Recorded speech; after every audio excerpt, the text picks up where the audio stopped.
console.log. Hello world, my name is Johnny, and today I'm doing nothing but to upgrade the iPhone calculator app that they have. Come on, it's very old. It's pretty obvious that it's old. Nobody wants to use that iPhone calculator anymore.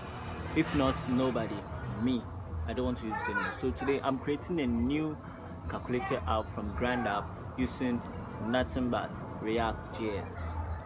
Let's go straight to the code.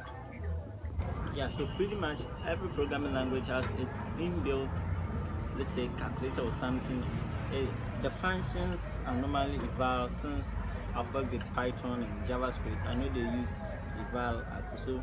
You can see here I'm just typing in eval as in evaluate 2 plus 3, which is equal to 5, and alerting it in the browser. So you can see here in the browser I have 5 printed here as an alert, and if I change anything like 2 minus 3, it should rewind the browser, and then it gives us -1. So this is the inbuilt calculator that, if I'm not wrong, every programming language has.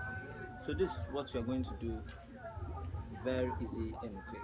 We are just going to build an UI to take the inputs from the UI, that is the math input, and set it to the evaluate function.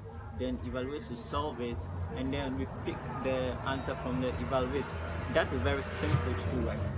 So let's jump into the real code.